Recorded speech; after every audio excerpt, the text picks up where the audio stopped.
Alexandre Wollner, 87 anos de idade, designer e virginiano.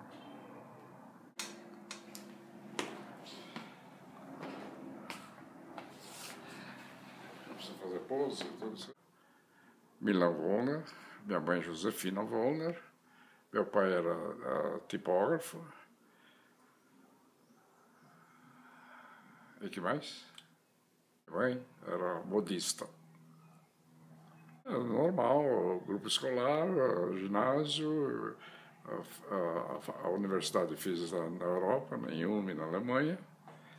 Voltei ao Brasil, inaugurei um escritório de design, um dos primeiros escritórios de design que teve inaugurado aqui no Brasil, e fui lecionar, fui o responsável pela Escola de Superior de Desenho Industrial do Rio de Janeiro, pelo Ministério da Educação e pelo Museu de Arte Moderna do Rio.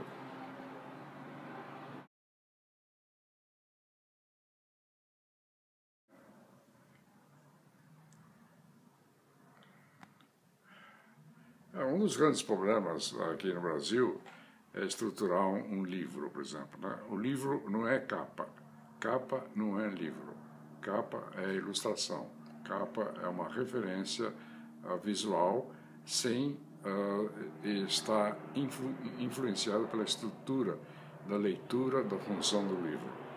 O que é o livro e que faz a capa, que resulta para fazer a capa, é toda a estruturação racional do livro, a estruturação das possibilidades que o livro tem, do tipo de leitura que deve ter, qual é o tipo de letra que vai ser usado, qual é o corpo que vai ser usado, qual é a estrutura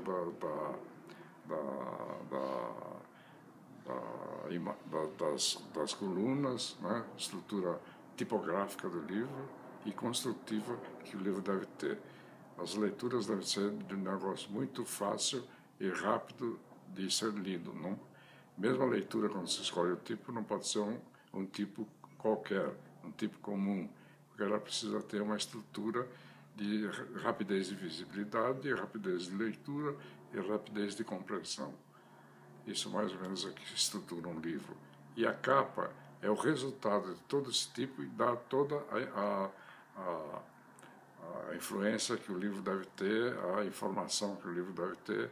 Então, dá para mais ou menos, quando você pega o livro, você já sabe que tipo de material que você vai ter, que tipo de material você tem e como é que ela é organizada no sentido de você ter uma leitura fácil, uma leitura rápida e uma leitura funcional.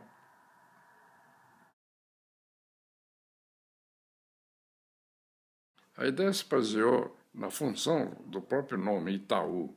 Itaú justamente significa pedra preta em Tupi-Guarani. Né? Então, nós usamos o preto, né, como sinal disso, e organizamos uma estrutura tipográfica adequada para ser localizada dentro de um retângulo, quer dizer, um quadrado, porque o banco ele tem certos tipos de problemas. Eles põem nas fachadas, e a fachada são obrigados a usar uma estrutura de 80 centímetros no máximo de altura e indefinido do comprimento. Mas a altura da marca deve ser, ou do sinal, não pode ser maior do que 80 centímetros, porque ela não é permitida dentro da organização estrutural, urbanística, etc., de ser maior do que isso nas fachadas dos bancos. Então, com 80 centímetros, ela teria que ser visível, porque vários tipos de bancos usam uma estrutura mais ou menos complicada, letras finas, letras grandes, letras maiores, letras isso, cores e tudo isso, etc., que tem que ser utilizada nessa função de ser visível em qualquer situação do banco que tem, etc. Isso pode ser mais ou menos definido em toda a estrutura que a gente deu sobre o livro. Um sinal para fazer, como do Banco Itaú, não pode ser feito pela essa simplicidade que a gente tem de fazer, não pode ser feito rapidamente. Ela tem que ser estudada, porque não só vai ser usado na fachada, como vai ser usado em todas as informações visuais da empresa, ou de comunicação que a empresa tem. Os caixas do banco, as estruturas, saída, entrada, tudo isso, etc. Então, ela precisa ser mais ou menos organizada nesse sentido. Essa marca do Banco Itaú, por mais simples que pareça o resultado dela, levou vários anos para ser desenvolvida, porque a gente teve que estudar conscientemente e responsavelmente como funcionaria essa marca em todas as funções que o banco ia aplicar, não só no gráfico, mas também no três dimensionais. Então, isso aí foi feito mais ou menos uma estrutura bem organizada. Demos a representação da pedra preta pelo quadrado preto que nós fizemos, e mais a organização das letras simples, organizadas e com 4 letras Itaú, né, de maneira visível, contrastado com preto e com branco.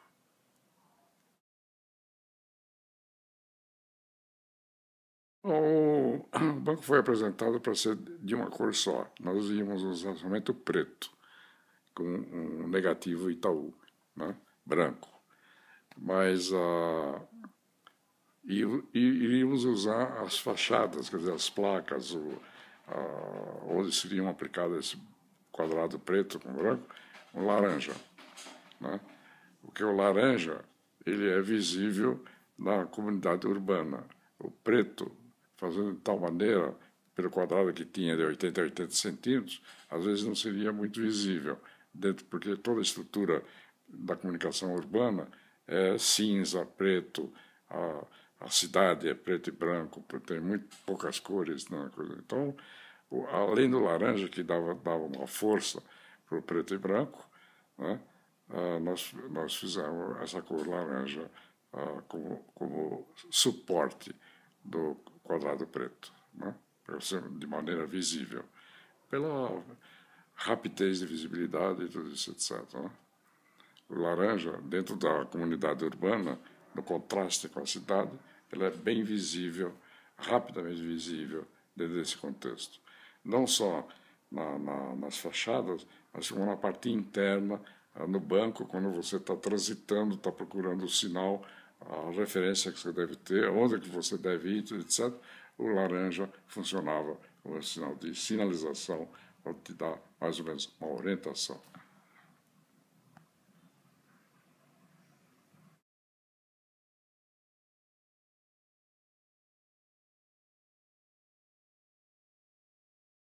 Nessa época de 1200, etc., a comunicação mundial, mais ou menos, era muito difícil, porque não havia um consenso de proporção, não havia um consenso de visibilidade, não havia um consenso de transmissão de ideias relacionadas com, inclusive, a proporção humana.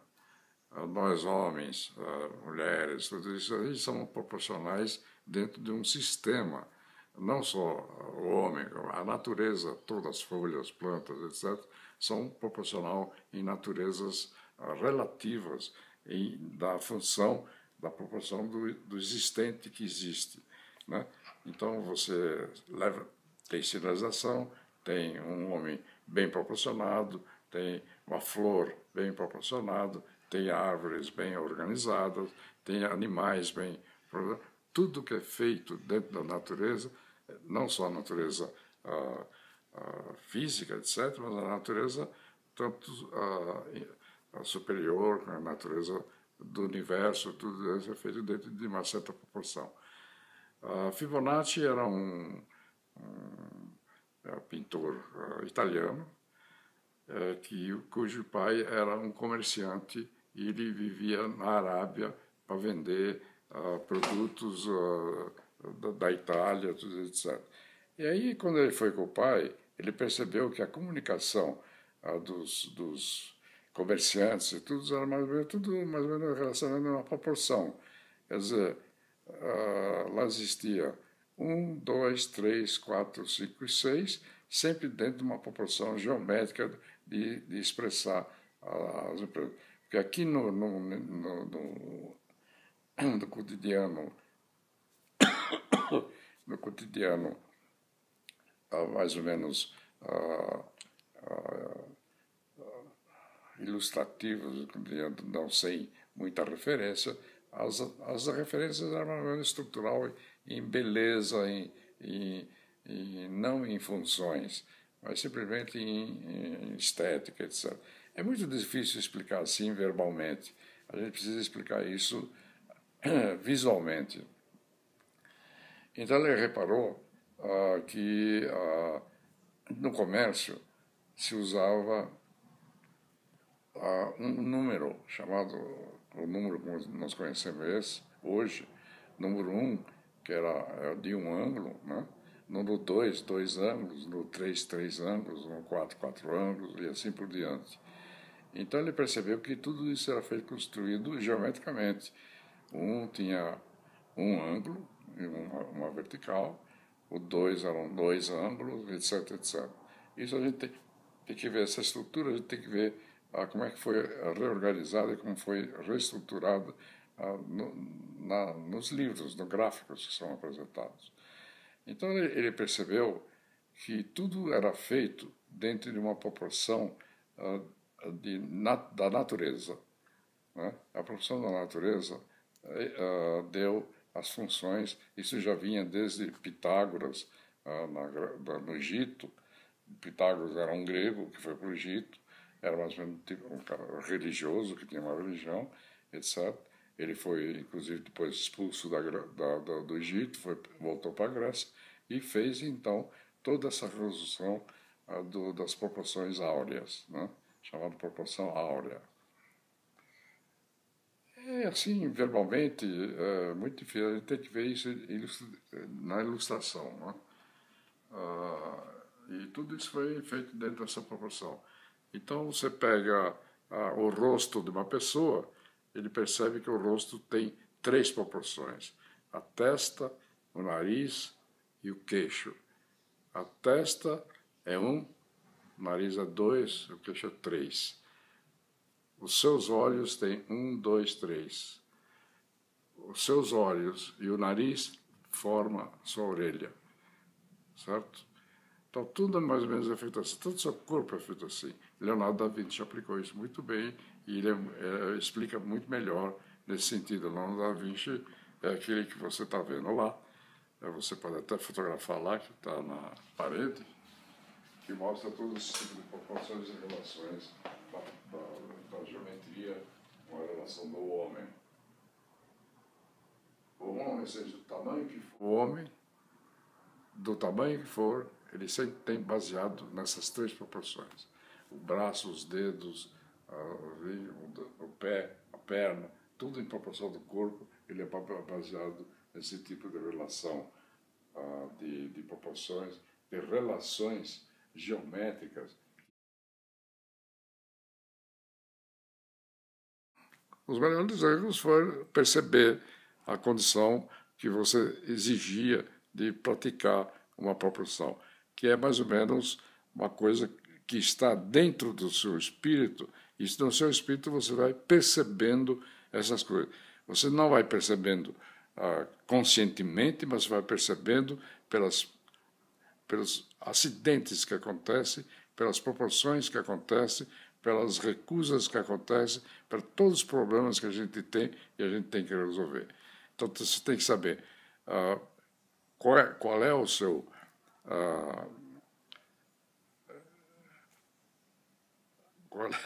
qual é o seu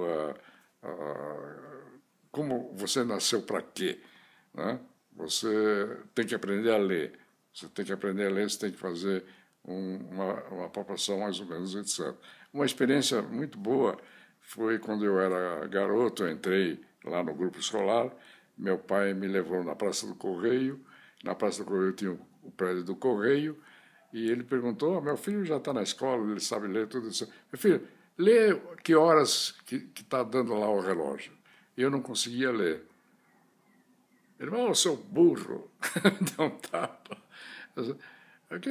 Ele não percebeu que o relógio estava em algarismos romanos, não em algarismos arábicos.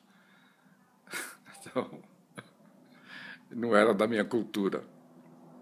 Então você tem que perceber qual é o seu talento, qual é o seu nível de inteligência, como você percebe as coisas, como você vai lendo, como você vai percebendo e como você vai desenvolvendo a sua própria estrutura cultural, visual, de percepção, de inteligência e tudo isso, etc.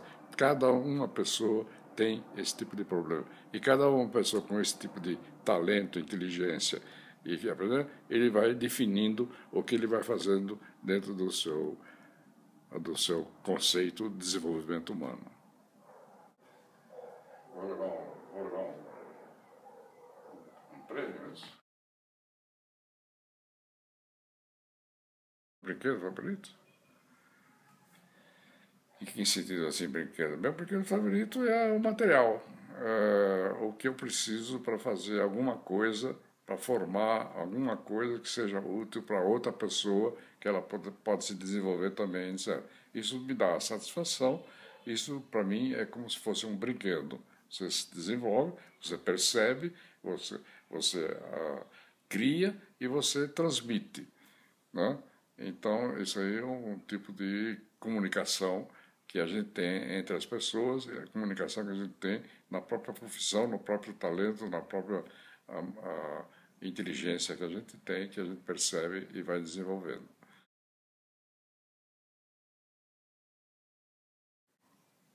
Não, o que ensinou a ler foi o aprendizado normal de todo mundo.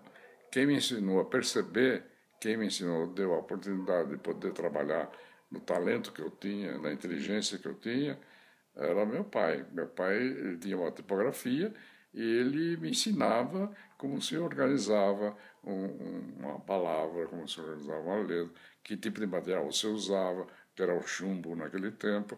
O chumbo caía no chão, as letrinhas, eu pegava as letrinhas, ficava formando, ficava brincando com esse tipo de material. Isso, naturalmente, me ensinou a ler, me ensinou a perceber, tá certo? E não só isso que me ensinou a perceber, mas a transmissão desses elementos me ensinou a usar a cor, me ensinou a usar o formato, me ensinou a usar todas as coisas, as experiências que eu tive, que eu aprendi para poder transmitir as ideias que eu tinha.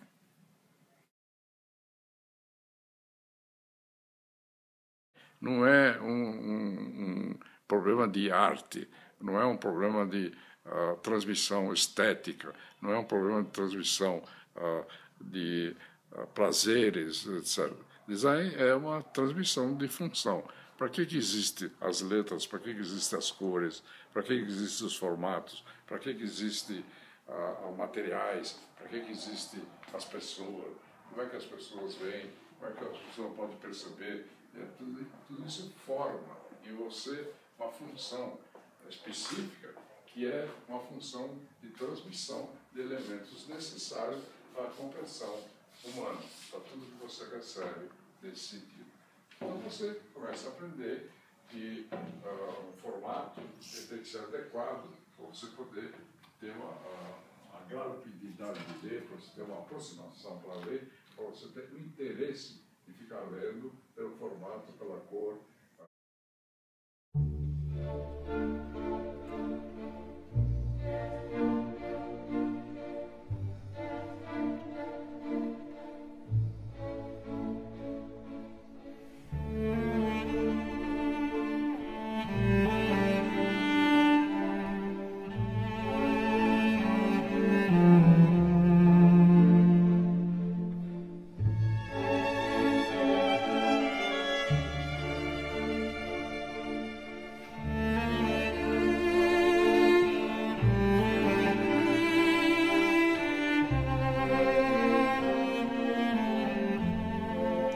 Eu juro que eu falo a verdade.